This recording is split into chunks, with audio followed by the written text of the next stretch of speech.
convenevoli formulaici, genetriaci, ricorrenze, commemorazioni, rilevamenti demoscopici e musica per voi. La verità è che sono cattivo, ma questo cambierà. Io cambierò. È l'ultima volta che faccio cose come questa. Metto la testa a posto, vado avanti, rigo dritto, scelgo la vita. Già adesso non vedo l'ora. Diventerò esattamente come voi. Il lavoro, la famiglia, il maxi televisore del cazzo, la lavatrice, la macchina, il CD e l'apriscatole elettrico. Buona salute, colesterolo basso, polizza vita, mutuo, prima casa, moda casual, valigie, salotto di 3 pezzi, fai da te, telequiz, schifezze nella pancia, figli, a spasso del parco, orario d'ufficio, bravo a golf, l'auto lavata, tanti maglioni, Natale in famiglia, pensione privata, esenzione fiscale, tirando avanti, lontano dai guai, in attesa del giorno in cui morirai. In diretta con noi. Chi siamo? No. Chi siamo noi e dove andiamo? Dai Pellegrini, lascia perdere che cantare non è il tuo mestiere. Sempre grande Paolo Conte. Allora, noi siamo Radio Libertà. Questa è Che giorno è? Versione XXL, no XXXL. Cominciamo al venerdì alle 13. In simultanea siete in simultanea con noi quando sono scoccate le 13:11. Noi sveva splendidamente sulla tolla di comando in regia tecnica, nonostante qualche acciacco di stagione che l'ha debilitata, ma non certo sul lavoro. Bravissima. Io comunque gli staccano visti gli occhi. Però poi alla fine allora intanto grazie, perché così, e grazie anche a lei, anzi, e grazie soprattutto a Sveva e ai tecnici quando si sacrificano, che poi la radio va in onda. Senza di loro la radio non va in onda, e quindi almeno digli grazie. Poi chi se ne importa di loro, andate a quel paese, ma diciamogli grazie e salviamo la forma. No, grazie sul serio. Anche perché poi non è semplicissimo, sei lì con intasato, avete sentito anche aveva perso la voce, è insomma, poi potrebbe essere quasi mia nipote, se non quindi ci sono anche istinti non patriarcali, ma paterni, sì, concedetemi, quasi nonnini, no, perché se dicessi nonneschi evocherei la naia, e quello in un senso negativo. Paterni, protettivi, dai. Ma pensa a te, alla mia età scopro di essere protettivo. Non sono mai riuscito a proteggere me stesso perché sono quello che sono. Allora, non sei più quello di una volta, ecco, mi sono cambiato. Allora, andiamo avanti invece, torniamo seri con i convenevoli formulaici per comunicarvi che la temperatura interna, secondo la commissione apposita, è di 24,2 gradi centigradi sopra lo zero, esternamente invece 10,6, 59% l'umidità, la pressione è 1030,6 millibar. Questo è il quadro ambientale esterno nel quale ci troviamo immersi. Invece l'abbraccio è più che immersivo, è forte forte forte forte per la signora Carmela, la signora Clotilde e la signora Adriana Angela. Loro ci seguono, ma vi garantisco che ci seguiscono pure dal canale 252 del digitale televisivo terrestre, perché questa, lo sapete, è una radiovisione, e chi si abbona a Radio Libertà campa oltre 100 anni. Meditate, gente, meditate. Poi i supporti attraverso i quali seguire questa Radio Libertà, quello, diciamo, la radio, cioè la radio DAB, poi naturalmente le applicazioni iOS e Android che vi permettono di seguirci ovunque voi siate con i vostri cellulari, ovunque voi siate sulla crosta terrestre, e poi ancora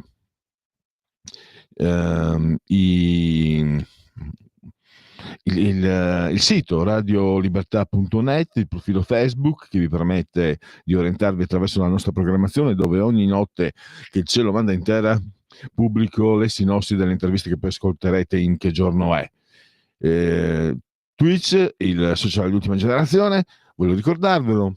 Poi YouTube a, diciamo, targhe alterne, e Alexa, accendi Radio Libertà, passaparola, ve ne saremo riconoscenti. I lunghissimi convenevoli formulaici sono finiti. Andiamo adesso è un tema, ve lo dico subito, Stanotte sono stato mezz'ora, avevo spento il sistema, messo via, poi sono tornato a riaccendere, perché parleremo. Allora, intanto una notizia è che il senatore Manfredi Potenti della Commissione Giustizia è stato nominato ehm, nuovo responsabile del Dipartimento Nazionale per la tutela del benessere degli animali. Quindi a testimonianza della sensibilità che questo movimento ha sempre avuto fin dalle sue origini nei confronti dei nostri amici, che avete notato, non si dice più amici animali o animali domestici, che era la locuzione più in uso, si dice i pet, che però se ci aggiunge una O in lingua italiana non ha un significato altrettanto piacevole, ma sta di fatto che invece sono piacevoli. Io sono un gattofilo praticante, gattolico praticante, ma ho rispetto perché vedo, c'ho un amico che ha un coniglietto, ve lo dico come lo chiama. È un po' volgare, lo chiama Jimmy Merdina. No, perché, il coniglietto, gira per la casa, ma ogni tanto lascia tracce organiche, diciamo così. Ma vedere come si muove questo coniglietto, poi, uhm, magari vado un po' violo la privacy, non lo so. Marco Pinti, che è stato per anni una colonna portante di questa radio, era affezionatissimo al suo criceto. Quel giorno in cui il criceto passò a miglior vita, lui era cupissimo, lui che è un ragazzo fantastico, insomma qualunque animale domestico. Poi noi parliamo prevalentemente di cani e gatti, ma ci sono anche tutti gli altri. I pappagallini, i pappagalli, i canarini, che anche se qualcuno dice che tenerli in gabbia forse non è il caso. Non lo so. Sta di fatto che, questa nomina che è fresca di pochi giorni fa, ci permette con senatore Potenti di entrare in 2 fatti che hanno sconvolto la cronaca, letteralmente, perché in un caso ad Acerra, in provincia di Napoli, è morta la piccola Giulia, 9 mesi, sbranata dal cane del padre, un pitbull, di nome Tyson. Un fatto atroce, il padre è indagato per mancata custodia, poi pare che abbiano trovato tracce di hashish, di stupefacenti comunque nel sangue, ehm, la polizia sta indagando, comunque un fatto atroce. Invece nelle Madonie, in provincia di Palermo, un cagnolino, e mi dispiace parlare perché Sveva anche lei un cagnolino ed è una lei ama anche i gatti moltissimo, ama anche moltissimo i cani. Perché non volevo, ho pensato anche a te Sveva. C'è questo cagnolino Brian, e devo fare il lavoro.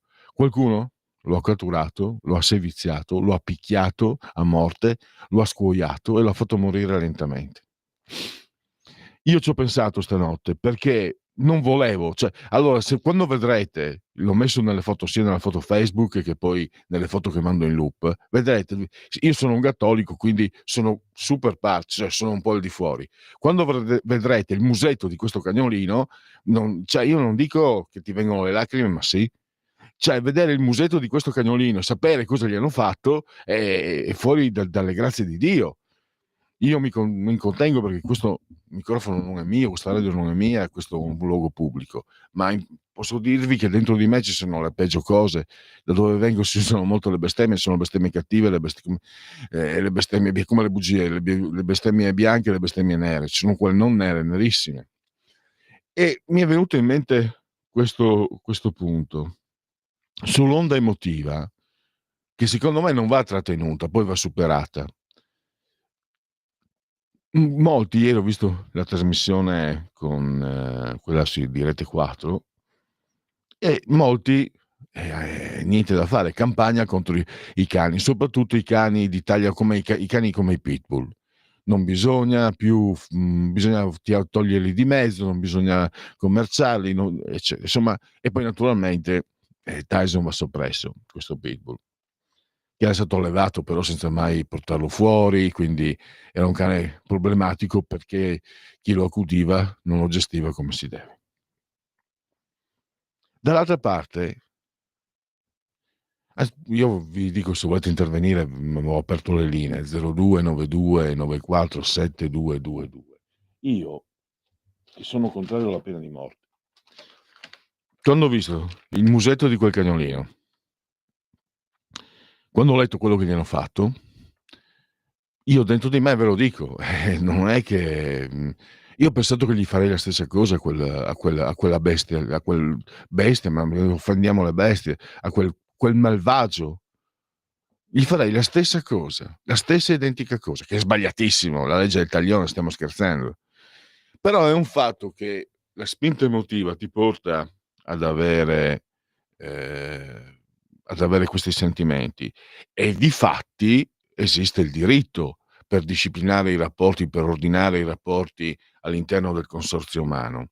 E quindi, tra l'altro, appunto, se non sbaglio, un avvocato e comunque in commissione giustizia, proprio Manfredi Potenti è indicato anche per questo. Lui appena nominato, ha citato questi 2 casi peraltro, non quindi, ha già cominciato evidentemente a seguire la cosa.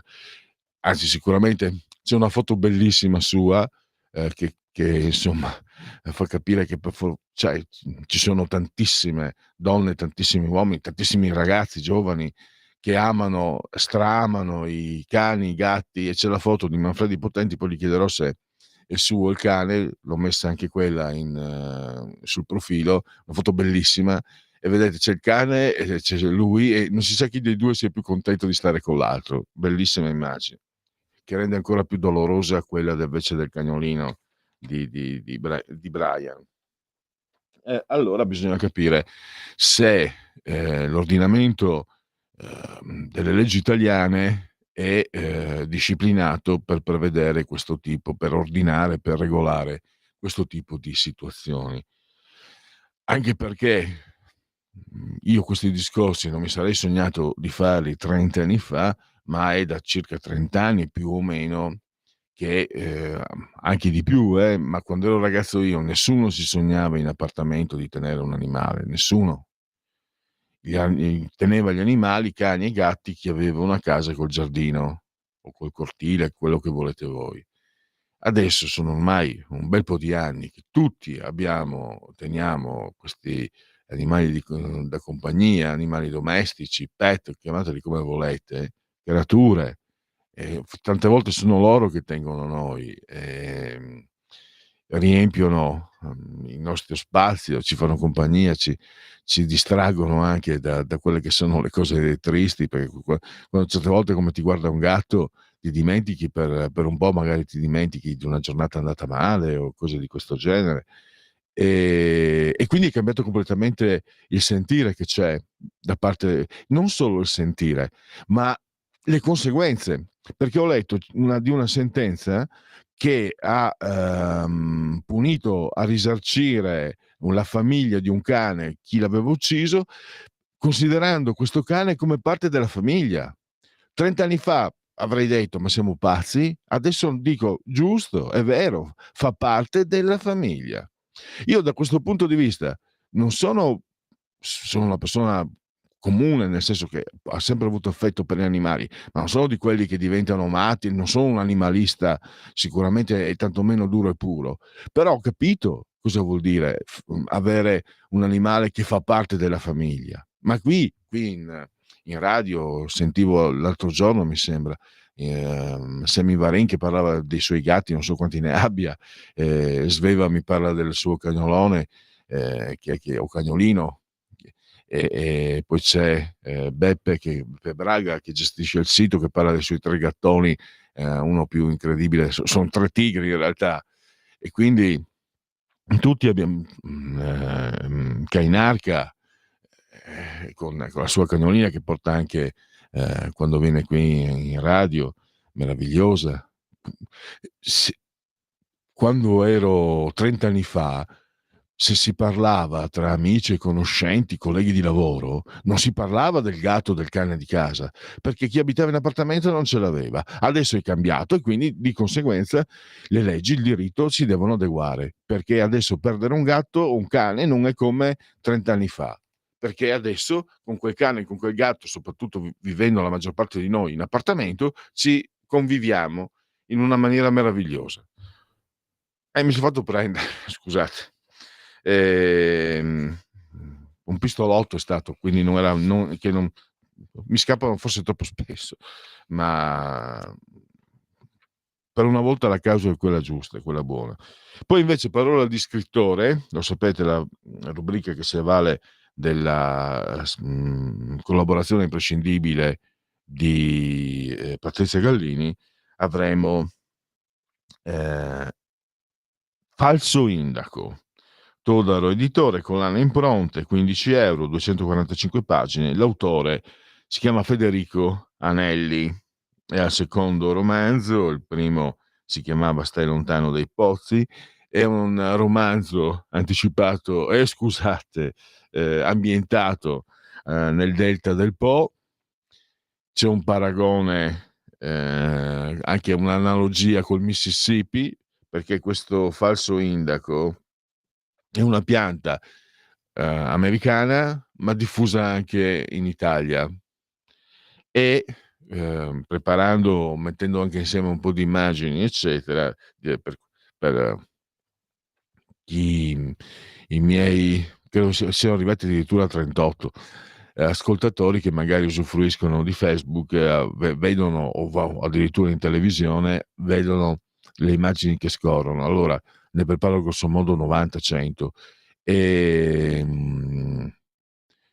non sono uno staccanovista. Mi diverte tantissimo cercare quelle immagini, mi diverte tantissimo, come viaggiare. Io poi non mi muovo quasi mai, cioè faccio anche fatica ad ambulare, eccetera, quindi per me è come viaggiare.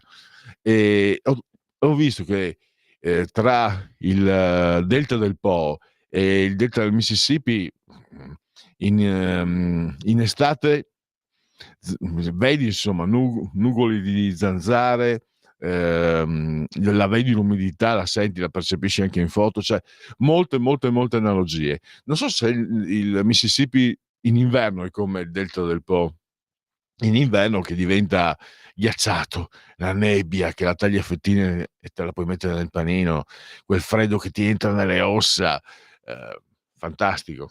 Comunque questa analogia entra in questo romanzo. È un romanzo che ha diversi piani di lettura, perché c'è un omicidio, quindi chiederemo all'ascoltatore se lo possiamo considerare un giallo, un thriller o altro ancora. E direi che per il momento ci fermiamo per quanto riguarda la presentazione di Oltre la pagina, che inizierà alle 14.05 con Qui Parlamento il senatore Manfredi Potenti, e vado a leggere 2 messaggi arrivati WhatsApp. Il WhatsApp non l'ho neanche letto. 340 670 9659. Non minimizziamo chi uccide animali e sevizia, poi saranno delinquenti, scrive Maurizio. Io, dopo vedete la foto del cagnolino, avrei francamente paura anche, cioè avrei odio, furore, ma anche paura a trovarmi di fronte a una persona capace di fare una cosa del genere. È inaudito. Ma non è che nemmeno nei peggiori film, quelli più splatter, nemmeno. Allora, io ho un sacco di questo è il grande Luca da Brescia. Ho un sacco di animali che fanno parte della famiglia. 6 gatti. Io vivo in appartamento, ti assicuro che ogni tanto non sarà difficile che vada a vivere in una casa, però ho pensato che se avessi una casa vorrei il giardino pieno di gatti. Oggi vorrei portarti in Scozia, dove nel febbraio del 1990 veniva pubblicato il seguente brano dei Primal Scream. Questi li conosco, la canzone Loaded. Lasciamo perdere la mia pronuncia. Allora, sveva, poi prepariamo prima delle 15 i Primal Scream. C'è anche il link per Spotify. Non so se c'è anche una telefonata. Vediamo un istante. Passiamo alla prima telefonata del giorno. Vediamo chi è in linea. Solo un istante. Vediamo. Dopo, allora facciamo così. Sono le 13. Ah, ci sono anche i sondaggetti, i rilevamenti demoscopici, naturalmente, perché adesso dopo l'intervallo, l'intermezzo musicale, daremo luogo ai genetriaci e quindi anche alla musica per voi e i sondaggetti. Ecco, 13:30, sì, possiamo andare in pausa.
E riprendiamo la voce inconfondibile di Nina Simone, di cui oggi cade il genetriaco.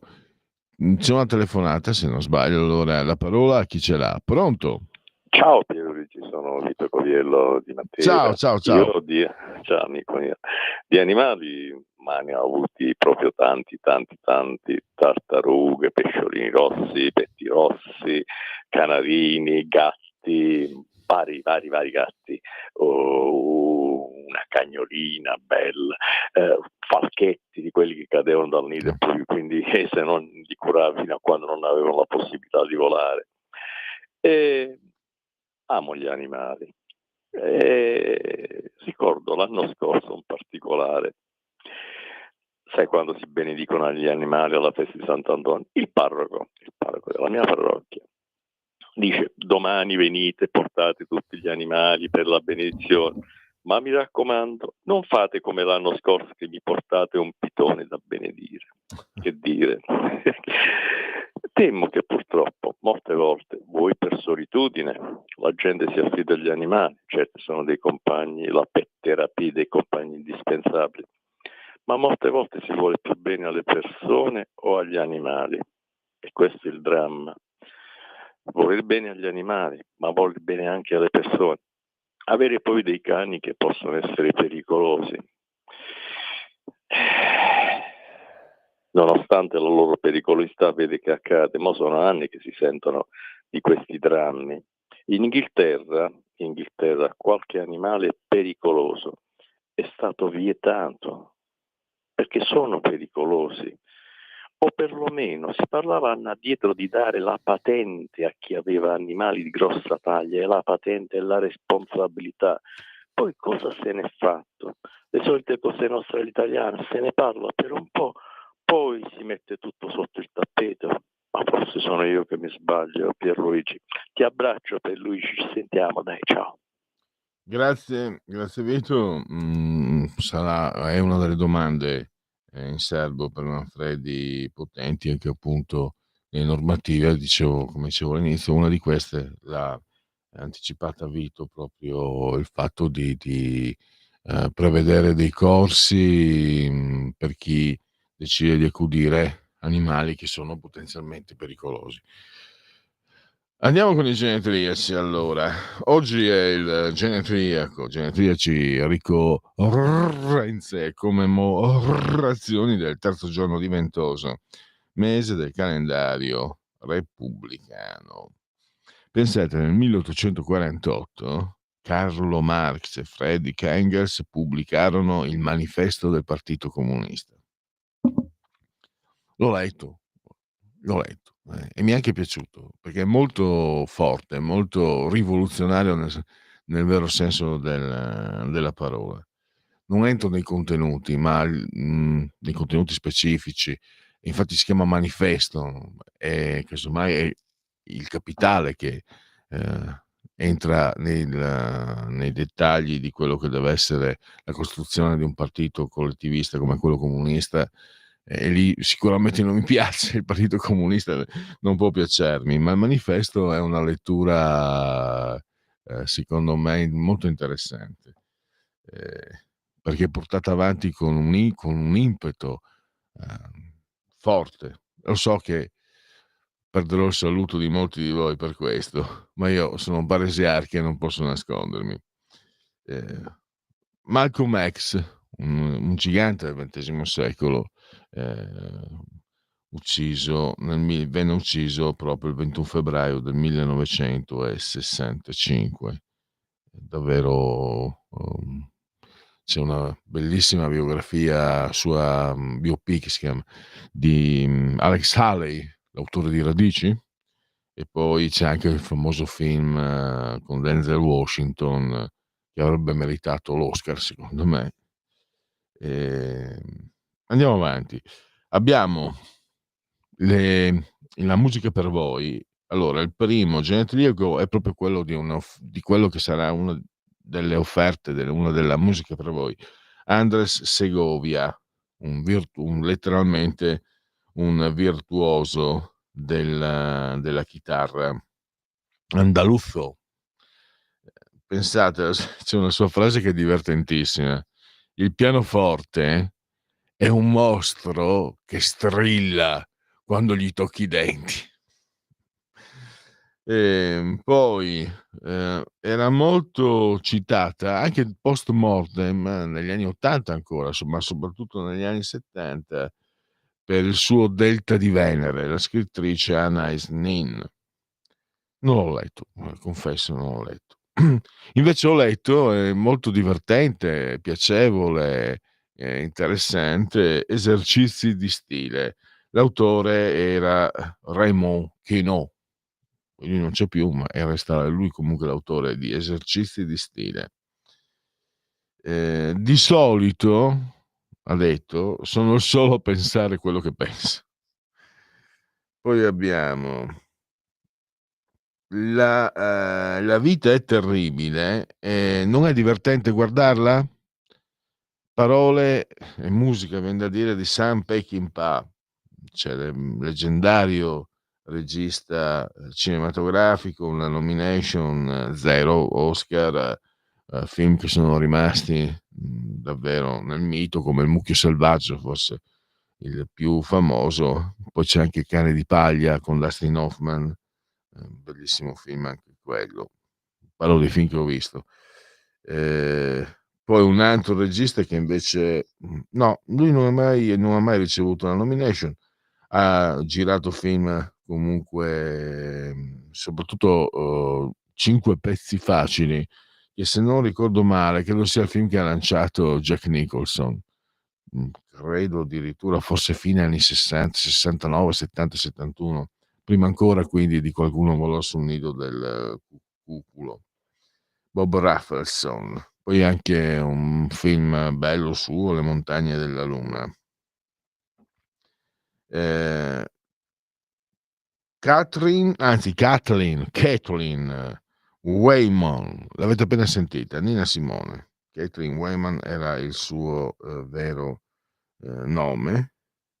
E poi Maciste Bolchi, scomparso pochi anni fa, che è stato un giocatore dell'Inter, diciamo alla nascita della grande Inter.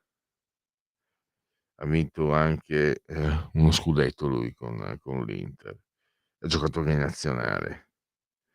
E poi un film suo del quale si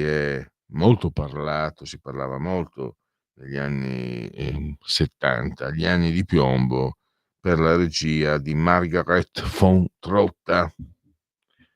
E poi ancora un produttore che ha curato, diciamo, i lavori di alcuni celeberrimi campioni del rock, come Bob Dylan, e già detto tutto, può bastare, ma anche Tom Waits, gli Eagles e altri ancora.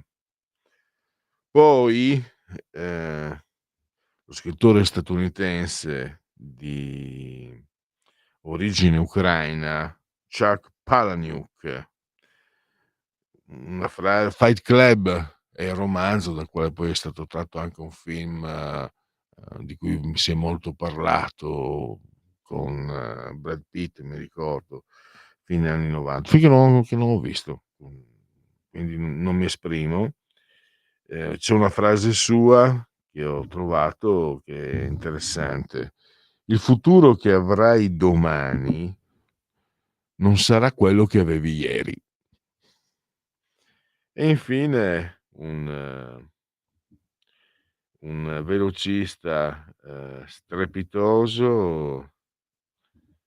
Allora, lui, se non sbaglio, nell'88 alle Olimpiadi di Seul, so che ha vinto un oro olimpico, credo, nella staffetta, e gareggiava contro Carl Lewis, ha fatto anche dei record del mondo.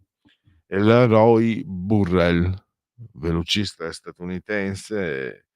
La cosa che me lo fa, a parte che me lo ricordo, quando correva era un fulmine, poi si è trovato Carl Lewis in mezzo ed era un po' difficile, insomma, però era uno spettacolo vederlo, una freccia.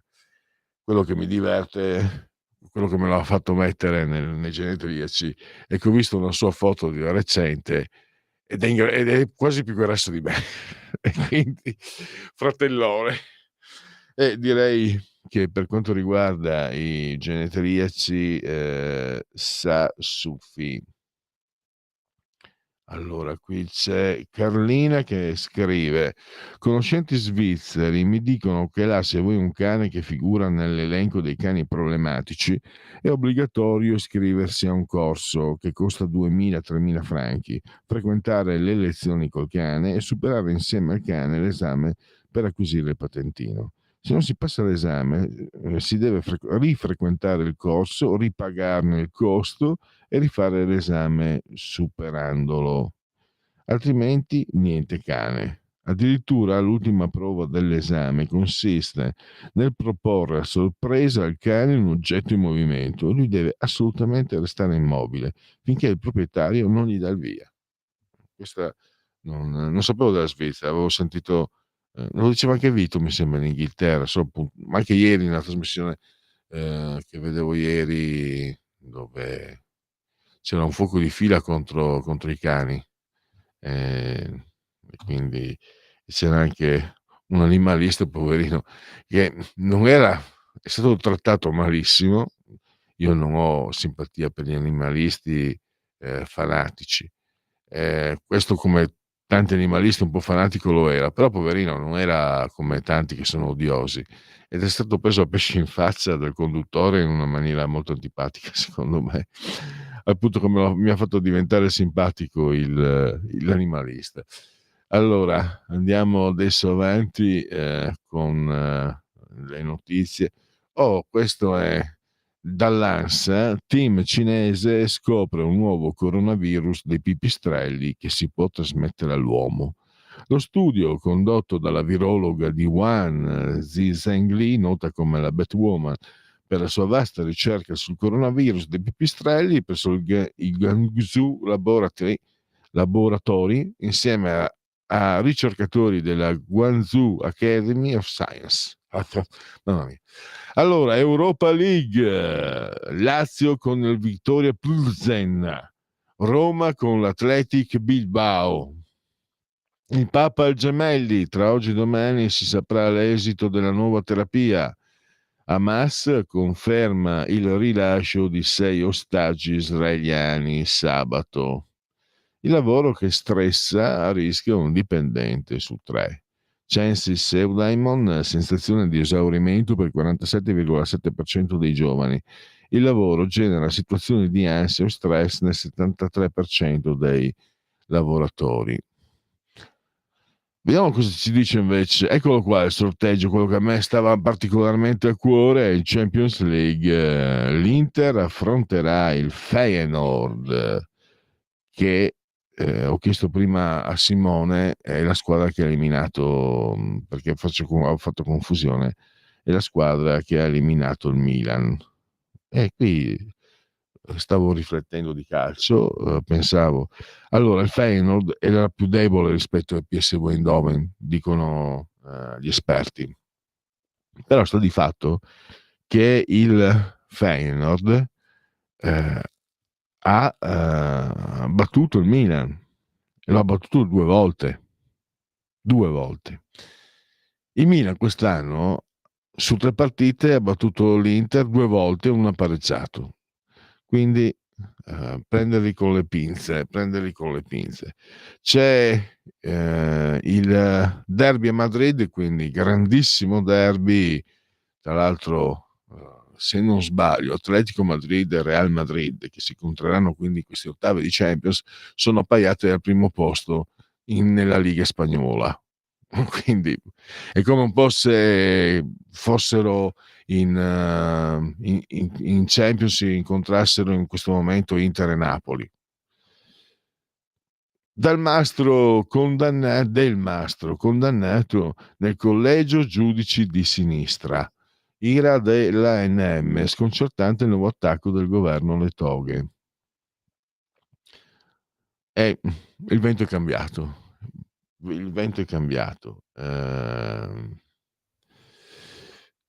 Qualche anno fa, fino a non tanti anni fa, fino a non tanto tempo fa, i titoli, la collocazione delle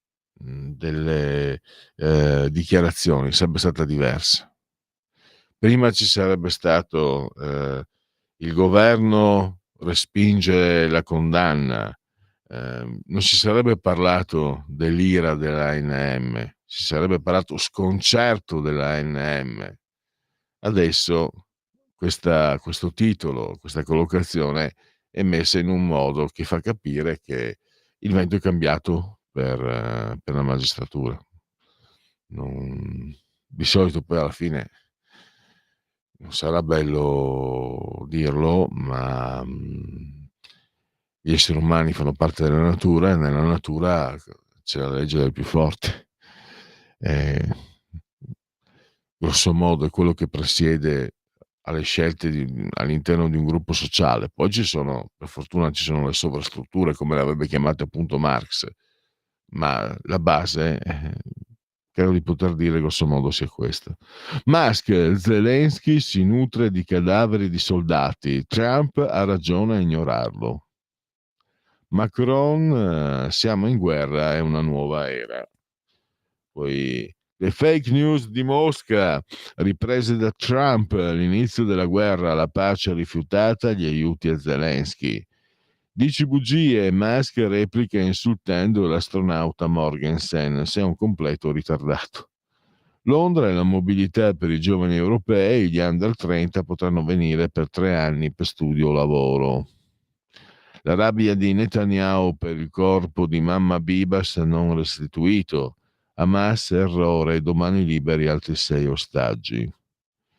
BTP+, il titolo per le famiglie è da record, raccolti 14,9 miliardi, aumentati i tassi. Il Papa malato e i corvi che sperano in un nuovo conclave, chi sono? Ravasi, Monsignor Ravasi dice potrebbe dimettersi, forte corrente anti-Bergoglio.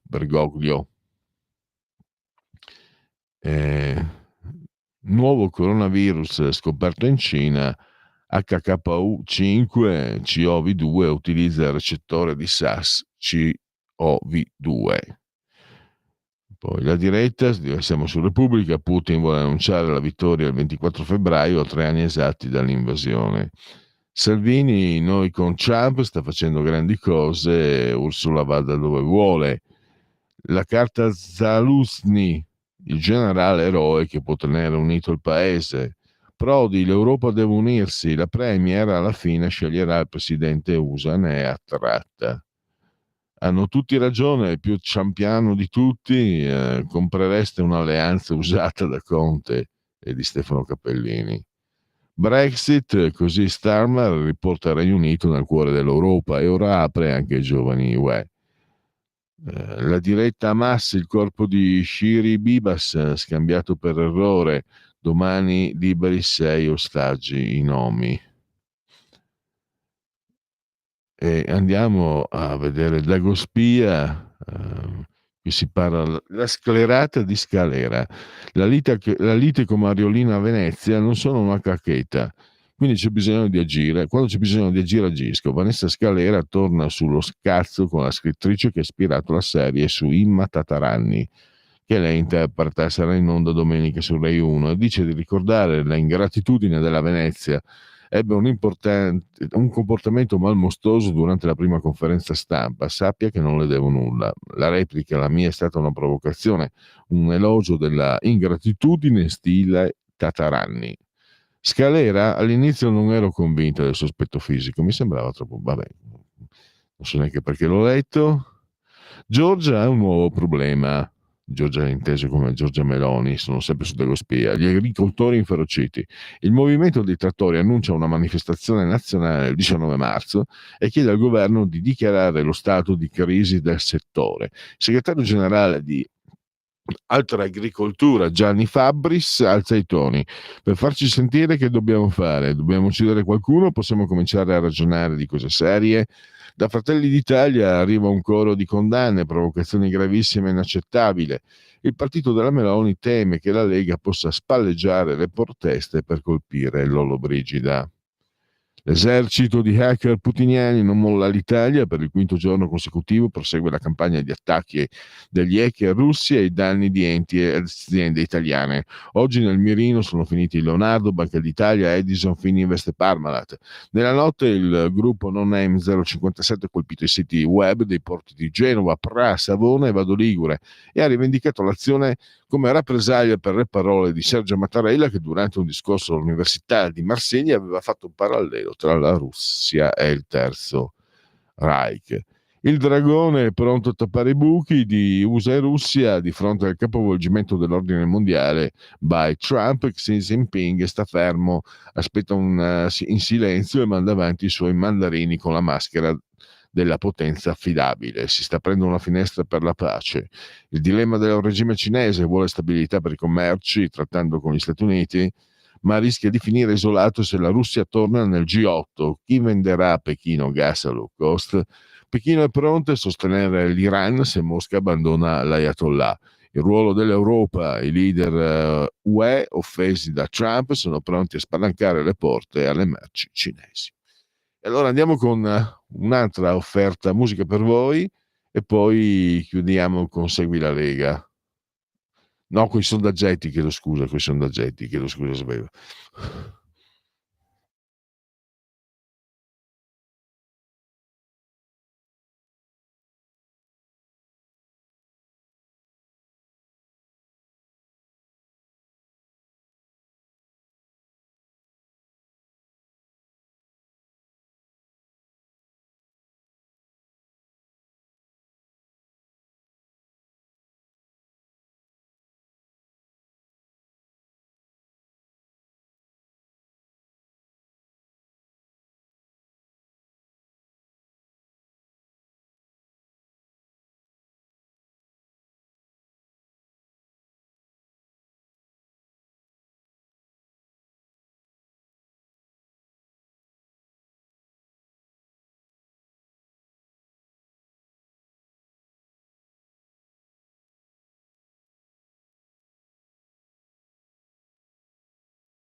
Grandissima Nina Simone, e noi andiamo avanti con i rilevamenti demoscopici, i sondaggetti. Produzioni nelle costruzioni a dicembre 2024 si stima che l'indice destagionalizzato delle produzioni nelle costruzioni diminuisca dell'1,7% rispetto a novembre. Questo è un dato Istat. Se c'era condivisione la togliamo, se non c'era la togliamo lo stesso. E poi andiamo con il primo sondaggio sul vertice di Parigi e il decisionismo di Donald Trump, realizzato da Euromedia Research, commissionato dalla terza Camera, cioè porta a porta, Brunone Vespa. E abbiamo intanto i partiti: Meloni, Fratelli d'Italia 30,5, PD 23,5, 5 Stelle 11,5, Forza Italia 9,3, Lega 8,7, Alleanza Verdi Sinistra 5,7, Calenda 3, Renzi 2,8. Poi lei condivide le parole di J.D. Vance, che dice appunto che la minaccia è all'interno dell'Europa. Allora il 37,1 la condivide, il 44,3 no e non sa il 18,6. Trump favorisce la stabilità internazionale per il 29,7, rappresenta un pericolo per la stabilità internazionale, 52,1, non sa 18,2. Pensa che l'Europa abbia bisogno degli Stati Uniti e della NATO, sì 56,9, no 26,4, non sa 16,7. Pensa che l'Europa sia in grado di creare un esercito europeo, sì 31,6, no 49,1, non sa 19,7. Il destino dell'Ucraina, è legato all'Unione Europea. Se gli Stati Uniti abbandonano l'Ucraina, altri paesi europei rischiano di essere invasi dalla Russia. Pensa di sì 40,7, di no 37,8, non sa 21,5. Lei apprezza il decisionismo di Trump? Sì 34,6, no 47,8, non sa 17,6. Lei pensa che Trump e Putin troveranno un accordo? Sì 33,4. L'accordo disintegrerebbe l'Ucraina al 30,4, distruggerebbe l'Unione Europea per il 18,9, non sa il 15,9. Se Trump, grazie al suo decisionismo, riuscisse a ottenere i risultati promessi, questo indebolirebbe i sistemi democratici ancora vigenti? Sì 40,7, no 36,4, non sa il 22,9. Togliamo la condivisione e andiamo con questo sulla NATO e sull'esercito europeo, analisi politica, ne parleremo tra l'altro con Arnaldo Ferrarinesi nel martedì. Allora, 46% nel 2025 è d'accordo a versare l'intera cifra e rimanere nella NATO, il 25% vuole uscire invece dalla NATO. L'esercito europeo lo vuole il 44%, mentre basta essere nella NATO il 38%. Togliamo la condivisione, andiamo all'ultimo sondaggio della giornata. Tecne, commissionato da RT. Fratelli d'Italia 29,5, PD 22,4, Forza Italia 11,4, 5 Stelle 11,1, Lega 8,3, Verdi e Sinistra 6,1, Calenda 2,8, Renzi 2,4. Fiducia nel governo 41,7, fiducia, no, fiducia 50,8, Meloni 46,1 a 49,6. La legittima difesa in Italia dovrebbe essere maggiormente garantita sì per il 67%, no per il 30%, non sa il 3%. Intervallo, qui Parlamento parleremo, come vi ho detto prima, della situazione con gli animali dopo i casi di Acerra e delle Madonie. Avete ascoltato Che giorno è? Scegliete la vita. Scegliete un lavoro. Scegliete una carriera. Scegliete la famiglia. Scegliete un maxi televisore del cazzo. Scegliete lavatrici, macchine, lettori CD e apriscatole elettrici.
Coming Soon Radio, quotidiano di informazione cinematografica.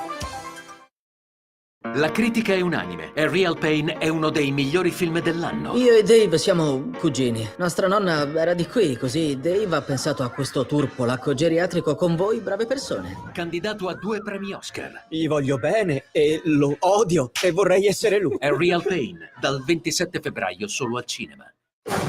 A febbraio... Va tutto bene, signora Darcy? Oh mio Dio, sotto quest'albero crescono uomini. Bridget Jones ritorna. Piccolo Darcy, che si dice? Per un ultimo capitolo. Bridget Jones, è ora di vivere. Ti ho messa su Tinder. Bridget Jones, un amore di ragazzo, dal 27 febbraio al cinema. Dopo Perfetti Sconosciuti, la nuova commedia di Paolo Genovese. Ti ha fatto strano l'invito a casa? No. Mi piace il nido. Sono molti i pensieri che affollano la mente. Tito Nido. Ma il nido, no, dai!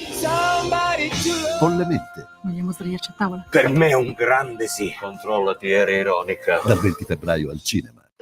A marzo. E lo sbirro diventa gangster. Il film più adrenalinico dell'anno. Tu non sei un killer. Io sì. Arriva solo al cinema. Andiamo! Sei pronto? Ci puoi scommettere. Gerard Butler. Nella tana dei lupi 2. Pantera. Nessuno può fregarmi. Dal 6 marzo al cinema. Cara zia Lucy, stiamo venendo a trovarti! Una vacanza di famiglia in Perù! Nessuna vacanza di famiglia! Non abbiamo idea di dove sia. È mai stata così avventurosa! Devo trovarla. Ho fede che sopravviverete. Sarà divertente! Vedrete da dove vengo. Con la voce di Francesco Mandelli. Paddington in Perù, dal 20 febbraio al cinema.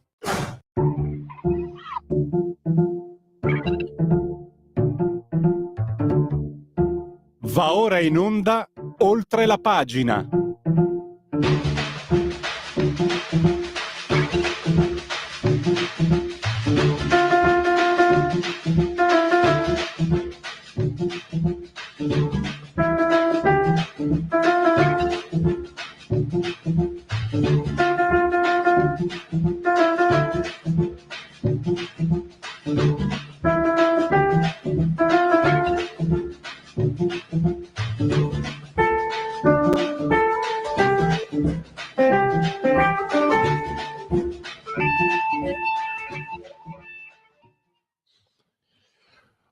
Oltre la pagina e partiamo su Radio Libertà, naturalmente in simultanea con noi quando sono scoccate le 14.08 e apriamo subito con la sigla di Qui Parlamento.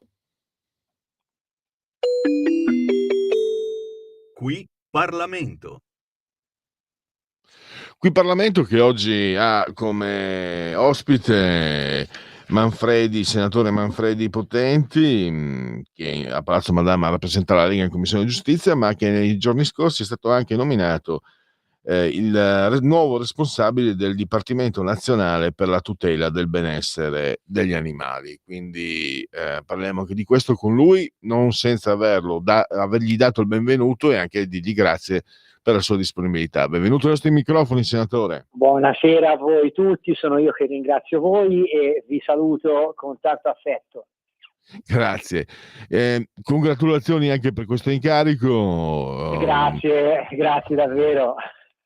È un incarico importante perché diciamo quelli che una volta chiamavamo animali domestici, adesso li chiamiamo pet, comunque sono sempre più, hanno legami sempre più stretti, sono sempre più diffusi, quindi fanno parte della nostra vita di noi cittadini, di noi esseri umani, di noi individui.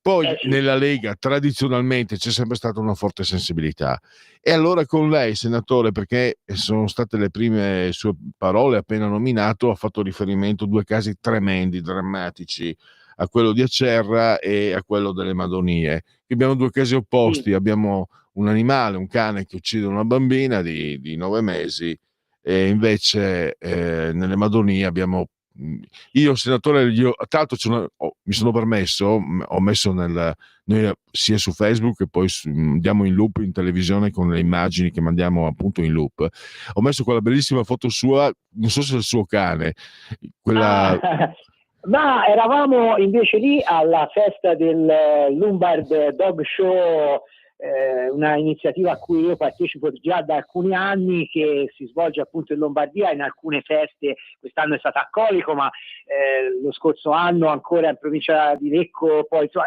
gira sulle varie province lombarde, e devo dire sono probabilmente un ospite gradito, perché tutti gli anni mi arriva questo invito. Quest'anno eravamo insieme al nostro leader Matteo Salvini, al vice Crippa, con tanti amici da Toccalini, insomma, e ci siamo trovati tutti in questa bellissima serata. E quello è uno degli amici che sono solito frequentare. Ecco, è una bellissima immagine. Io però non volevo, ma ho messo anche l'immagine di Brian, il cagnolino, che è stato seviziato. E allora, sull'onda emotiva, senatore, ci sono adesso da una parte quelli tutti quanti vogliono sopprimere quel cane, vogliono impedire la diffusione di quella razza, e insomma c'è questo forte movimento emotivo. Dall'altra parte ci sono quelli che, come me anche, che sinceramente, se mi lascio andare, farei a quella carogna schifosa che ha avuto, non so come si possa fare, perché c'è quel musetto di quel cane lì che ti regala solo che sorrisi, gli farei la stessa cosa. Però chiaramente questi sono parte i motivi. Per fortuna lei lo sa, perché in Commissione Giustizia è avvocato, se non sbaglio, lei sa che per fortuna esiste il diritto per impedire la legge del taglione, per regolare la convivenza nel consesso civile. È vero. Ecco, allora le chiedo, la legge italiana, le norme italiane sono armonizzate con la realtà dei fatti? Perché ormai da 20-30 anni è cambiato il rapporto che c'era un tempo con i cosiddetti animali domestici. 30 anni fa non li avevamo in appartamento, adesso tutti hanno un animale in appartamento, si crea un legame fortissimo. C'è una sentenza che ha condannato una persona che aveva ucciso un cane come se avesse eliminato un componente della famiglia, al risarcimento equiparato. E allora volevo chiedere, dal punto di vista normativo, l'Italia in che situazione si trova, visto che è un cambiamento comunque di questi anni, non è che prego. Diciamo che allora, innanzitutto grazie di aver ricordato questi fatti, e anticipo una novità che proprio nelle scorse ore con Matteo Salvini abbiamo in qualche modo cercato di studiare per rispondere. È stata la prima persona, ovviamente non poteva non esserlo, da poche ore dopo la mia nomina a conoscere quella che era la mia idea su questi atti di violenza. Noi come Lega, lo anticipo qui per la prima volta, credo, insomma, non ne abbiamo ancora parlato in pubblico, ma abbiamo elaborato una proposta di legge che permetterà semplicemente di pubblicare, quindi rendere nota ai cittadini la sentenza di condanna quando ci troviamo di fronte alle condotte di commissioni di reati fra i più gravi, che riguardano i più importanti, ad esempio il 544 bis del codice penale, che punisce chi senza necessità cagiona la morte di un animale o chi maltratta e sevizia. Ecco, in questi casi chiediamo la pubblicazione della sentenza, cioè mettiamo al pubblico ludibrio la persona. E perché? Perché credo che di fronte a questo tipo di reati, con la sensibilità che si è sviluppata nella nostra comunità circa il rispetto degli animali, si debba temere di più la reazione di alcuni cittadini. Non vogliamo, per l'amor di Dio, mettere in piazza all'agonia le persone, ma siccome questa possibilità sarà prevista dal 2026 da una direttiva comunitaria, la 1203 del 2024, che estenderà per la gran parte dei reati nei confronti dell'ambiente la necessità che gli Stati membri attuino la pubblicazione della sentenza, io ho preso proprio spunto da quello, anticipando insomma quindi il contenuto di una direttiva nell'ambito dei reati ambientali. Qui siamo nel codice penale e specificamente sul corpus delle disposizioni concernenti il divieto di maltrattamento degli animali o di impiego degli stessi, ad esempio in combattimenti clandestini o competizioni non autorizzate, e cerchiamo di mitigare questi comportamenti dicendo a una persona: occhio, perché oltre che con lo Stato ti dovrai confrontare anche con la sensibilità civica, ti verrà a conoscenza di quello che hai fatto, di chi sei e di cosa fai nella vita. Io credo sia una, diciamo, norma di buonsenso. Non riteniamo che ormai la cosa sia, cioè di chi commette questi fatti è un po' come il ladro, non è che la mattina apre il codice penale e si mette a leggere quanto è il minimo e quanto è il massimo, anche se ecco, le pene, come dicevi tu, ci sono e sono anche piuttosto alte, però probabilmente anche alzarle di un altro po' non costituirebbe un elemento. Ora proviamo con una proposta che va nel senso di rendere noto ai consociati, che su questo tema hanno una sensibilità particolare, quale sia la condotta che è stata commessa e da chi. Io credo, ecco, questo possa essere, diciamo, una risposta. Non risolverà il problema, non andrà certamente a impedire che possa riaccadere, però ecco, certamente potrà essere un elemento social preventivo.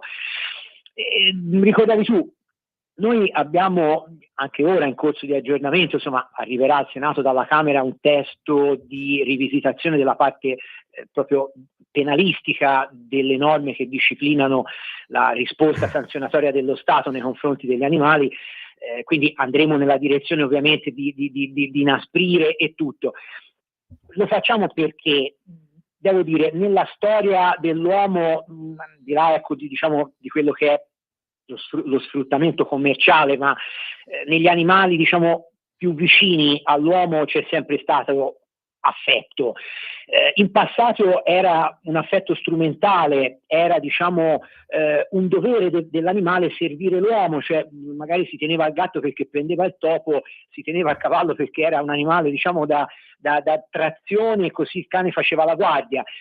Oggi c'è un cambiamento sociale, cioè gli animali acquisiscono dei diritti, hanno delle funzioni sociali e ovviamente anche, come in questo ultimo, diciamo, percorso normativo, che devo ringraziare il ministro Alessandra Locatelli, ministro per le disabilità, ha introdotto una grande novità nel nostro sistema normativo, una norma su cui peraltro avevo anche lavorato nei mesi precedenti, ma grazie veramente ad Alessandra Locatelli in legge di bilancio è stato fatto un grande passo in avanti. Gli animali hanno anche una funzione, diciamo, assistenziale. Si riconoscerà gli animali da assistenza. Cosa sono? Sono ad esempio quei cani che assistono i malati diabetici e che riescono addirittura, una volta addestrati, a percepire le variazioni del tasso glicemico, una roba che è quasi inimmaginabile, quelle che possono essere le funzioni benefiche dell'animale. Quindi l'animale inizia ad avere una funzione quasi medica e, diciamo, indirettamente ce l'hanno, perché i tantissimi studi hanno dimostrato come la compagnia degli animali agisca sul naturale invecchiamento, agisca sulle patologie, agisca sullo stato d'animo. Quindi c'è un mondo che noi andiamo ad esplorare con tutta una serie poi di situazioni che nel nostro, diciamo, ordinamento devono ovviamente essere inquadrate. Ieri il ministro Salvini rispondeva in aula a una interrogazione, ad esempio, sulle norme che tutelano il trasporto di animali vivi. Si stava parlando del tempo di percorrenza che diciamo occorre rispettare quando a bordo di mezzi ci sono degli animali vivi. Si parlava delle zone montane dove magari la stessa distanza per via delle strade deve essere compiuta con più tempo, quindi dobbiamo andare incontro anche a esigenze che sono sì, diciamo, commerciali ed economiche, ma dobbiamo trovare un punto di equilibrio, chiamiamolo economico, tra quelle che sono, ecco, delle sensibilità che stanno cambiando nel mondo degli animali. Quindi, diciamo, è una sorta di compassione che non deve essere ovviamente figlia, diciamo, soltanto della nostra sensibilità, ma deve arrivare, insomma, a in qualche modo garantire che le attenzioni e la sensibilità che molti cittadini negli ultimi anni hanno veramente, devo dire, maturato positivamente nei confronti del mondo animale diciamo, possa riflettere in quelli che sono gli strumenti che lo Stato, quindi riconoscendo questa funzione sociale e questa importanza dell'elemento valoriale, fanno ricadere sulle norme utili a garantire ai consociati di potersi comportare in maniera conforme a quella che è la sensibilità dei cittadini. Questo, ecco, è un po' lo scopo su cui noi lavoreremo come Dipartimento del Benessere degli Animali, e lo faremo senza, diciamo, impostazioni ideologiche o, ecco, quelle che possono essere magari a volte anche, insomma, delle comprensibili esagerazioni. Cercheremo però di trattare questo tema con una attenzione che rispecchi anche il percorso storico che, ripeto, la nostra cultura agricola e poi industriale ci ha permesso di conservare, quando ad esempio in una città come Milano o come Roma la percentuale di detentori di animali d'affezione è veramente altissima. Quindi dobbiamo pensare anche a come ripensare proprio le città, ripensare la mobilità urbana, pensare appunto a un mondo che cambia con delle sensibilità che si aggiornano nel corso dell'evoluzione sociale. Sei stato, diciamo, mi permetto, ci provo una citazione colta, oggi Parini non scriverebbe La Vergine Cuccia probabilmente. Ti ringrazio davvero. Ecco, questa era bellina. Grazie. Un tema, prima di lasciarti ai tuoi impegni, senatore. Qui molti si interrogano, anche appassionati amanti degli animali, sul fatto di Acerra, e c'è questa questione, no? Anche ascoltatori hanno scritto in Inghilterra, in Svizzera, chi ha determinate razze di cani potenzialmente pericolosi o problematici devono conseguire patentini, seguire corsi, eccetera. Volevo capire in Italia, da questo punto di vista, come siamo messi. Allora, diciamo che nei giorni scorsi ho coniato un motto per esprimere di fronte a questo episodio un mio punto di vista, ma che poi credo sarà il punto di vista del Dipartimento su questo tema. Noi abbiamo detto in maniera molto semplice: educare l'uomo per non criminalizzare l'animale, ovvero sia dovremo garantire che la maggior, ovviamente, presenza di animali anche di un certo tipo all'interno delle nostre comunità debba essere accompagnato dalla garanzia e dalla tutela anche nei confronti, ripeto, degli altri cittadini delle nostre comunità, di poter confidare che il possesso di un animale non diventi pericoloso, non perché è pericoloso l'animale, perché è l'uomo che non capisce come poterlo gestire.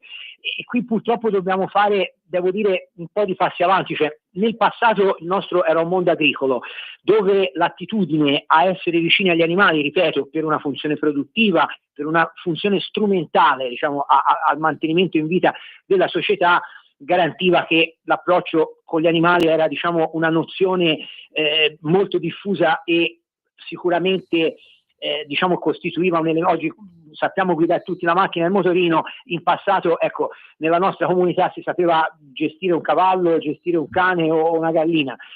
Oggi purtroppo la modernità fa sì che in molti scambino gli animali per compendi di arredamento o, diciamo, di abbigliamento, o peggio ancora, ecco, non tutti ovviamente, una ridottissima quantità di persone, ma non possiamo mai diciamo abbandonare la convinzione che si tratta di esseri viventi che hanno una loro dinamicità, che hanno delle loro funzioni biologiche e che devono rispondere, per naturale destinazione, insomma, della loro funzione animale, anche a delle regole che dobbiamo far sì che la maggior parte dei cittadini metabolizzi per garantire la sicurezza a sé e alle altre persone e garantire appunto il benessere degli animali, perché è chiaro che una reazione come quella umana, psichica, psicologica, di un certo tipo nasce da dei presupposti che, ad esempio, insomma,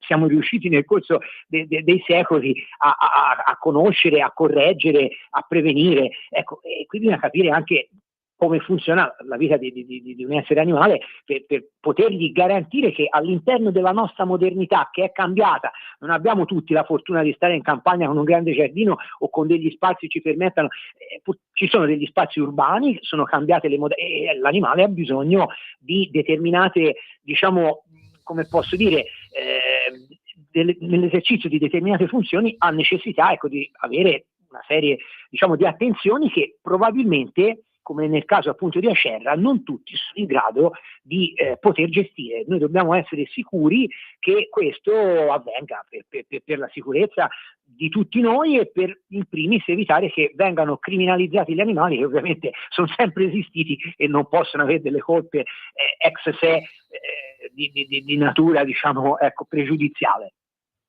Ecco, siamo in chiusura. Voglio ricordare che questo ho detto, che la Lega è sempre stata molto sensibile, quindi l'incarico di Manfredi Potenti è ancora più importante, ancora più, diciamo, vicino a noi come cittadini, prima ancora che come leghisti.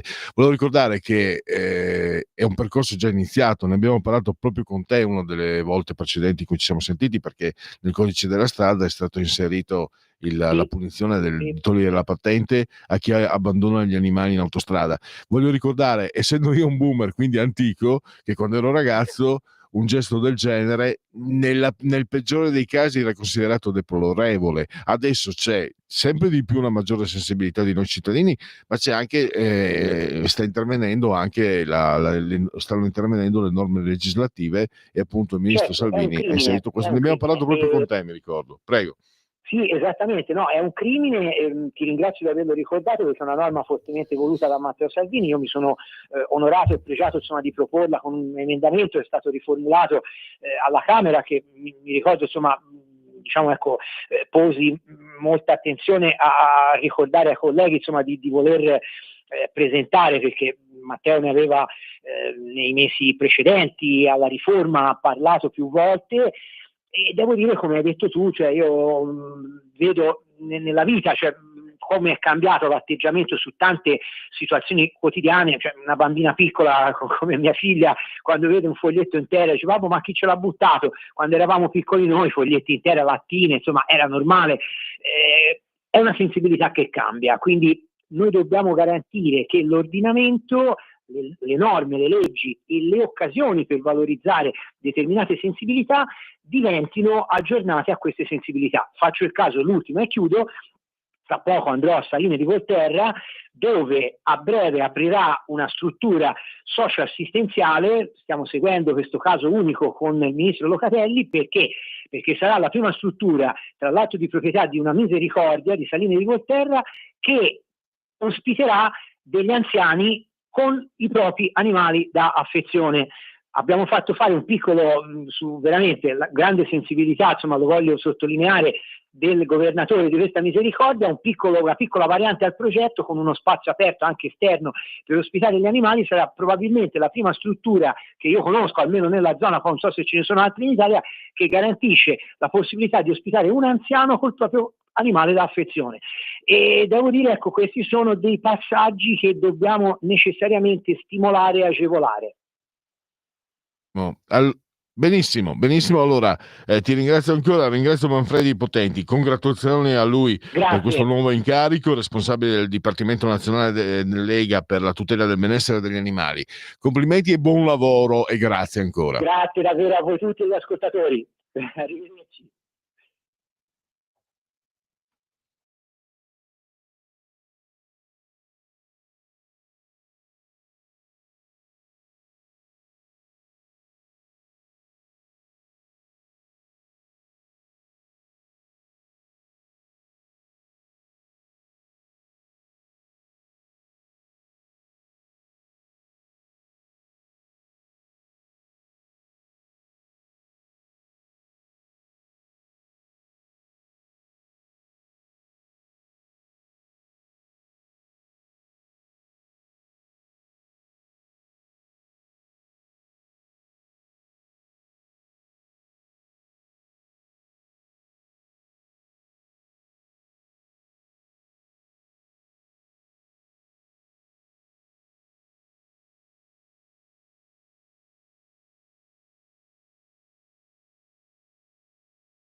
qui Parlamento. Segui la Lega è una trasmissione realizzata in convenzione con La Lega per Salvini Premier. Segui la Lega prima che la Lega seguisca te la Pellegrina o seguite la Marciana. Sono sul sito legaonline.it, scritto legaonline.it. Le cose che si possono fare, tante da questo sito. Io ve lo dico, siamo venerdì, quindi il calendario delle feste. Cominciamo subito con le cose piacevoli, con le cose utili, vale a dire firmare la petizione a sostegno delle forze dell'ordine, che darà ancora più forza alle proposte leghiste all'interno del DDL sicurezza. Le cose indispensabili, necessarie: iscrivervi alla Lega. È facile, si versano 10 euro, lo sapete, se ci sono poste italiane già lo sapete, e vi arriva la tessera Lega Salvini Premier. Il momento di autodeterminazione civica, il 2 per 1000, anche questo lo sapete che sono soldi dello Stato, ma noi possiamo dirgli dove spenderli. Questo è una redazionale della Lega, quindi noi diamo l'indicazione: nel tuo 2 per 1000 scrivi D43, non ti costa nulla, però aiuta la Lega. D di Domodossola, 4 come la pizza, 4 stagioni che mangeremo questa sera insieme agli amici, ai colleghi di lavoro, ai familiari, a chi volete voi. 3 il numero perfetto, le apparizioni radio-televisive di loro, degli eroi della Lega, i suoi politici. Andiamo a subito con domani Andrea Barabotti, nel cuore della notte per chi vi parla, ora Antelucana, alle 6:30 del mattino, Rai 2, Andrea Barabotti. Sempre domani alle 8, ancora ora presta per chi vi parla, Massimo Garavaglia, Omnibus, trasmissione storica della 7. E ancora domani alle 11, comincia a essere un'ora confortevole, agenda Sky TG24 con Nicola Ottaviani. Domenica invece con Domenica Furgiuele, Rete 4, alle 7:30 del mattino. Nicola Ottaviani, agenda Sky TG24 ore 11. E poi direi che basta così. Sassufi per Segui la Lega.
Lo amiamo perché ci offre sempre le cose più buone e naturali. Linea Alberto Acerbis! Buongiorno Sammy, buongiorno cari amici di Radio Libertà. Oggi voglio parlarvi del nostro sciroppo alla bava di lumaca Bronco Free. A che cosa serve Bronco Free?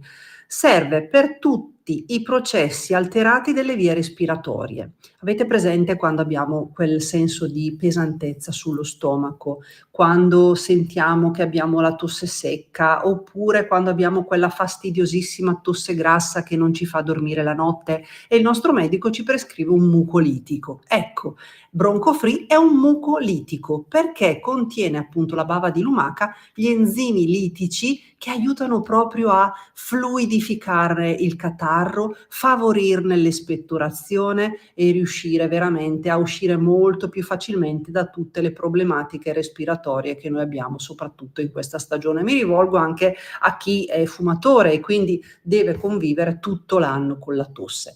Bronco-Free è la soluzione ai vostri problemi. Oggi voglio farvi un'offerta straordinaria. Bronco-Free potete provarne anche solo un flacone, 24 euro. In questo caso ci sono le spese di trasporto, ma la grande offerta oggi per voi è questa: 3 flaconi di Bronco-Free a 59 euro. E se dite ascolto Radio Libertà, voi non pagate la spesa di trasporto. E se aggiungete dicendo ho sentito la pubblicità che ha fatto Miriam stamattina in radio, avete anche un omaggio da parte mia.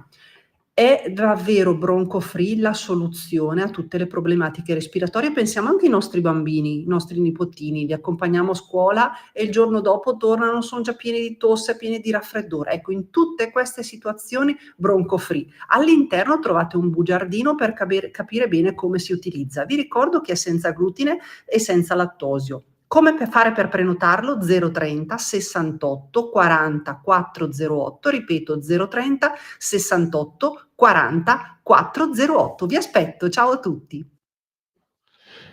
E di nuovo in diretta in simultanea con noi per la rubrica che, come sapete, chiude la settimana di Oltre la Pagina, rubrica ormai storica, Parola di scrittore, rubrica che si avvale della collaborazione indispensabile di Patrizia Gallini, e vi ricordo che di Ardèche Comunicazione, vi ricordo anche che Patrizia è a vostra disposizione. Se avete il libro nel cassetto potete spedirglielo per via postale, ma se di mezzo ci sono poste italiane, mi raccomando di gestire vostro paici.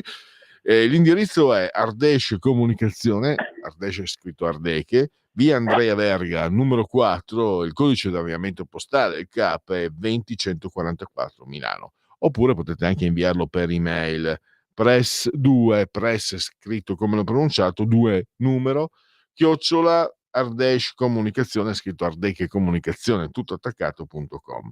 Oggi, ve l'ho detto, parliamo di Falso Indaco, che è il secondo romanzo del nostro ospite Federico Anelli, che segue Stai lontano dai pozzi. Ma vi ricordo, Todaro Editore, collana impronte, 15 euro, 245 pagine. Allora, intanto fatemi salutare e ringraziare per la sua presenza ai nostri microfoni Federico Anelli. Benvenuto e grazie per essere qui con noi, Anelli. Ciao, grazie a te per l'invito. Allora, benissimo. Partiamo dal titolo. Il titolo, allora, Indaco un colore, ma in realtà ho visto, è una pianta che è diffusa sia negli Stati Uniti che poi anche in Italia. Allora, partiamo da lì. Da dove vuoi partire? Io ti avevo detto che volevo partire dalla, diciamo, diamo una definizione per quanto possa essere antipatico al libro, è un giallo, è un thriller, eccetera, ma possiamo dirlo anche successivamente. Ma siccome questo titolo colpisce molto, Falso Indaco, volevo partire da lì e poi magari spieghi agli ascoltatori che tipo di romanzo avranno quando inizieranno a leggerlo. Certo, volentieri. Allora, guarda, Falso Indaco, esatto, come hai detto tu, in realtà è il nome di una pianta. È il nome di una pianta che ho scoperto nei miei giri che ho fatto sul Delta del Po, perché appunto questa è l'ambientazione del romanzo. Il romanzo è ambientato proprio sul Delta del Po.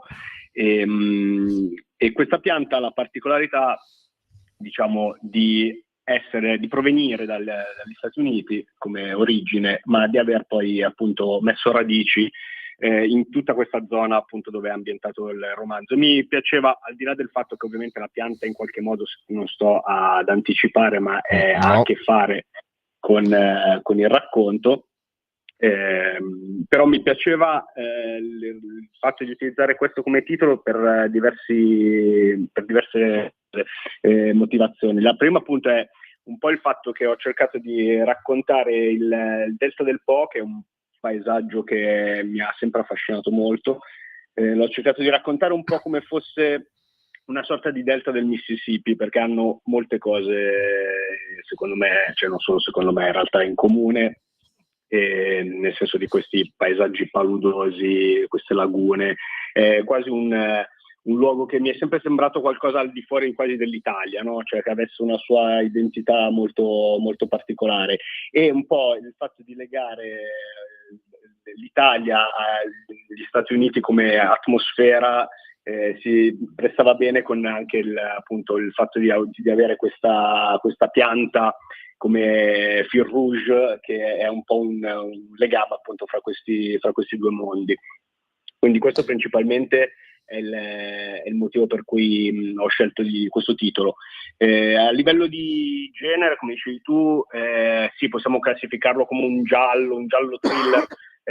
Non è prettamente un giallo di quelli, non so, particolarmente quelli che definisco dei gialli aritmetici, cioè dei gialli alla Agatha Christie. Non è quel tipo di giallo lì, è un giallo più d'atmosfera, più vicino appunto a quello che può essere il thriller, o anche un po' atmosfere noir, appunto più legate all'ambiente, ai personaggi, diciamo, che a un caso scientifico intricato di questo tipo qua, ecco, perché a me piace quel tipo di giallistica, quel tipo di atmosfere. Non so se ti ho risposto alla domanda, però più o meno questo è quello che un po' il mondo intorno a cui ruota il romanzo.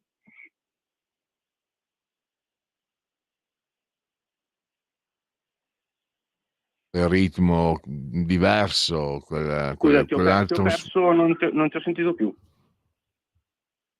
Mi senti? Allora, mi senti adesso? Sì, non ti sentivo più, scusami. No, abbiamo avuto un problema tecnico. Allora, Okay. no, dicevo, le atmosfere anche che si assomigliano, quel clima di attesa e con l'umidità che crea anche una sorta di atmosfera plumbea, come si dice, eccetera. Posso dirti che preparo, no, solitamente le foto che vanno sia sul profilo, si vedono sia sul profilo Facebook che poi anche sul digitale televisione terrestre, canale 252. E chiedo scusa, ma ho creato io dei problemi per imperizia sulle foto adesso, e confermo che conosco anche le zone un po', visto che vengo dal Trivento, tra Friuli e Veneto, che c'è veramente una grande sovrapponibilità tra Delta del Po e Delta del Mississippi. L'unica cosa che non posso sapere, che non riesco a capire, è se allora d'estate sicuramente le zanzare, tutto quello, anche la vegetazione e anche la fauna.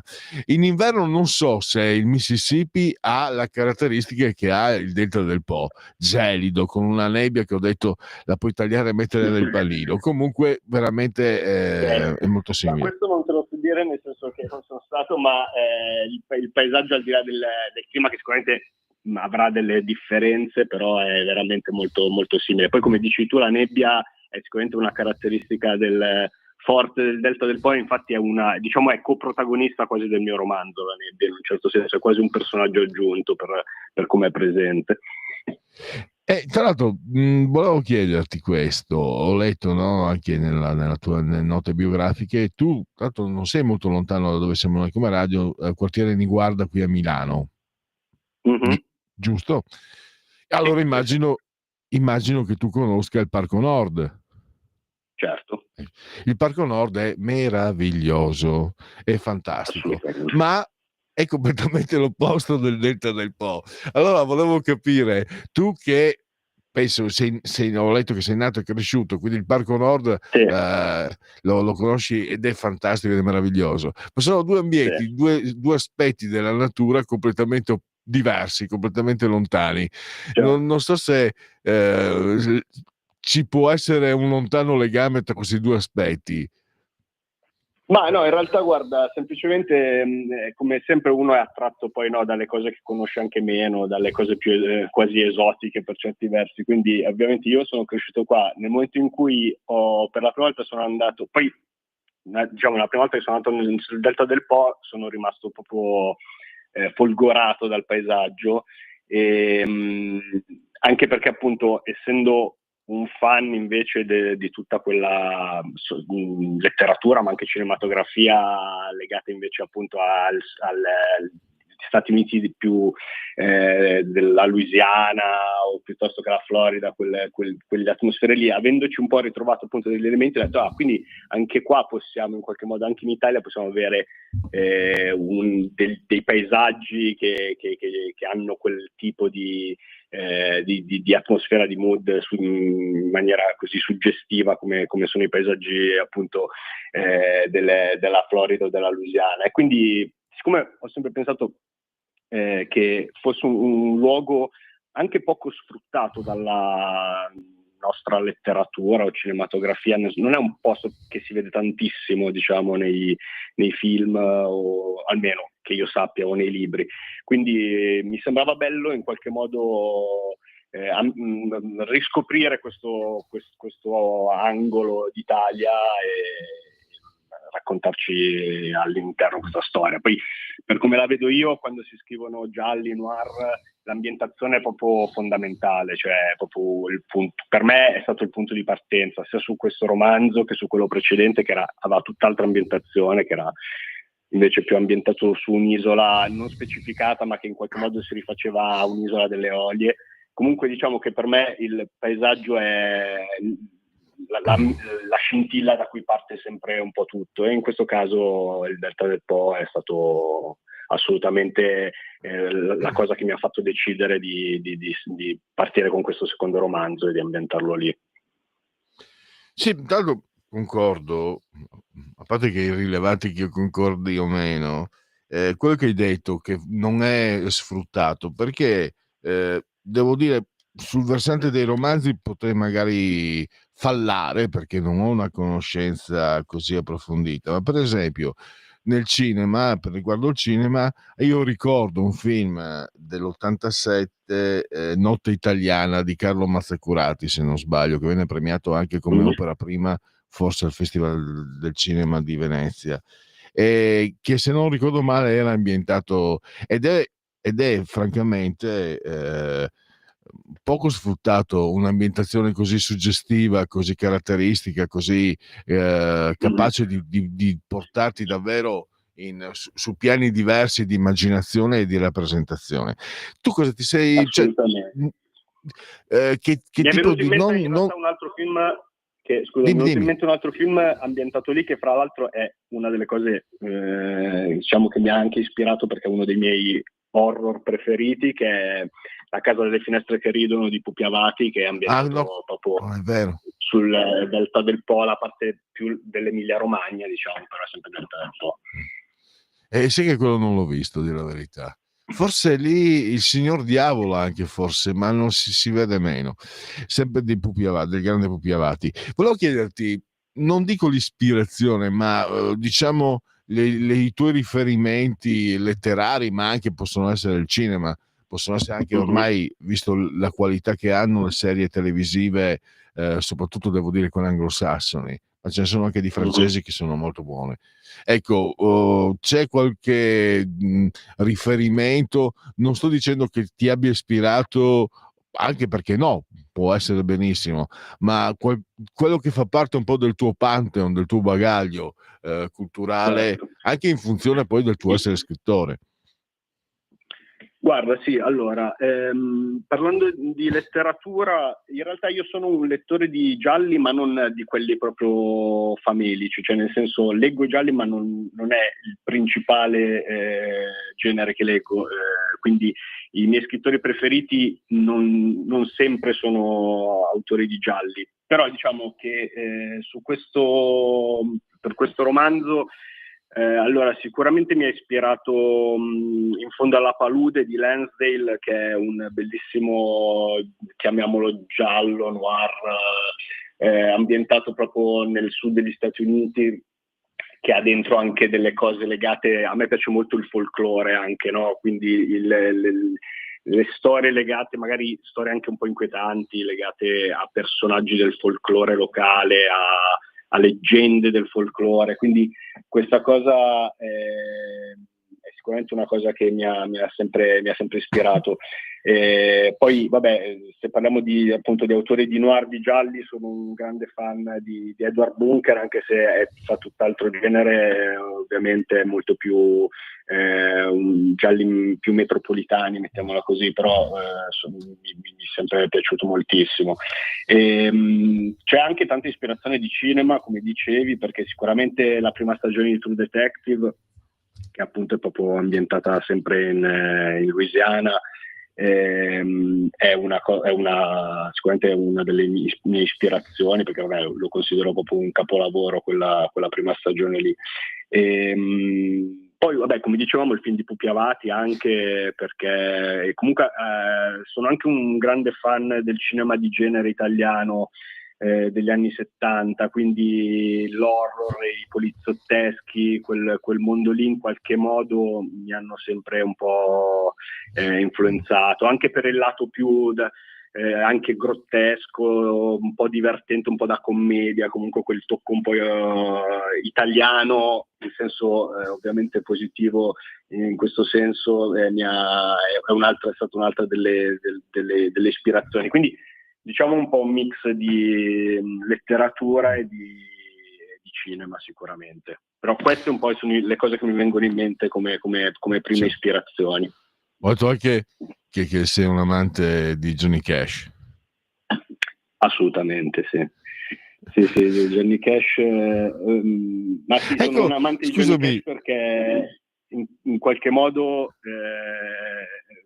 comprende tutte un po' queste mie ossessioni, quindi lo spirito americano in tutte le sue sfaccettature, ovviamente, e il lato più dark, anche legato a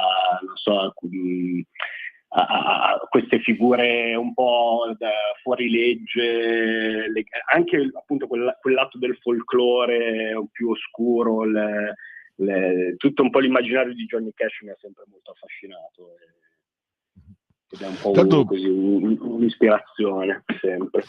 Tanto siamo in chiusura, visto che parliamo di musicisti, mi è venuto in mente, questa è, allora, mentre proprio non ci avevo pensato, mi ha colpito poi quando ho messo insieme le foto, questa analogia tra il delta del Po e il Mississippi, il delta del Mississippi. Quello che manca invece è che mentre il Mississippi, insomma, a me vengono in mente adesso gli Skyner Liner, ma mi viene in mente il blues, mi viene in mente tanti nomi fantastici. Forse il nostro delta del Po, dico nostro perché insomma bene o male, essendo Triveneto, un po' mi sento vicino, e poi tu anche tu lo senti molto vicino. Non abbiamo quella produzione, quella musicale, non abbiamo dovremmo spostarci un po', diciamo, dall'altra parte, sulla dorsale appenninica, quella del rock emiliano-romagnolo. Certo. Emiliano, no, scusa, romagnolo no, non c'entra. Emiliano, Modena, Reggio Emilia, Bologna. Esatto. Manca, non è cresciuto nulla, un peccato.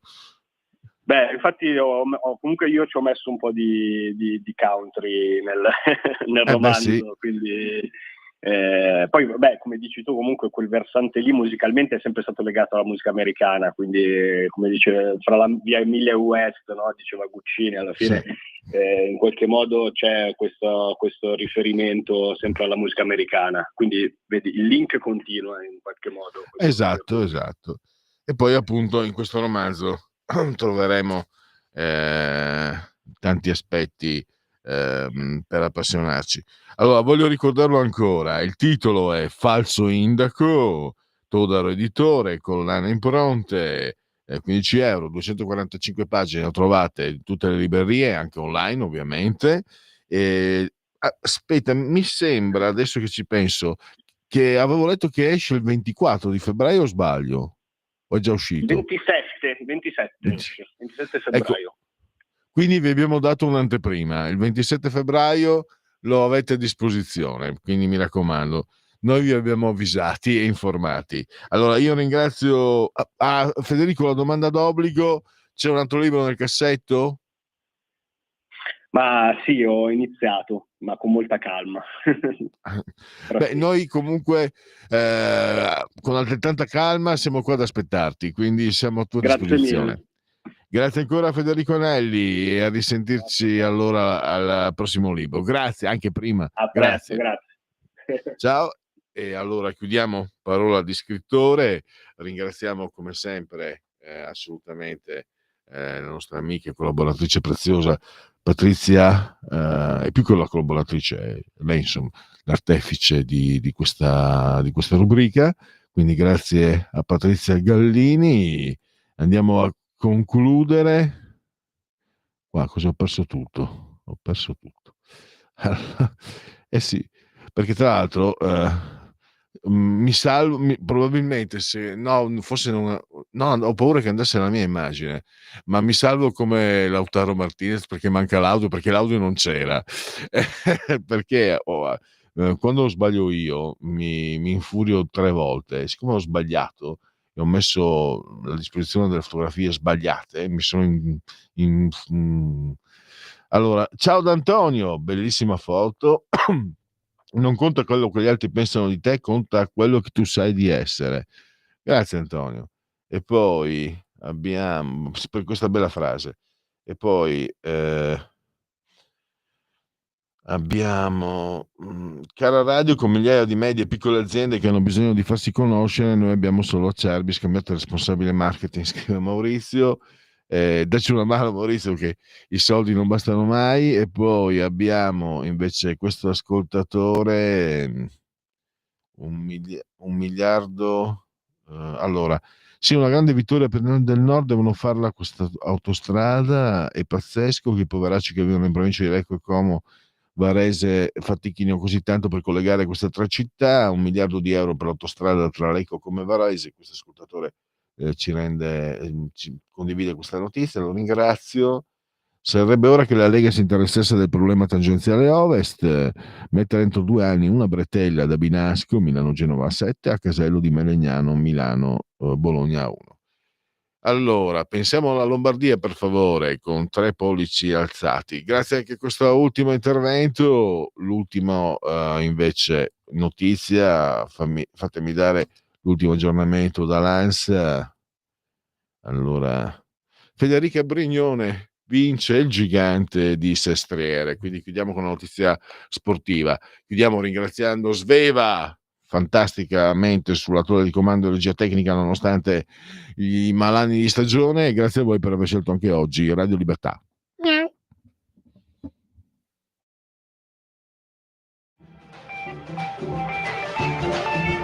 Avete ascoltato Oltre la pagina.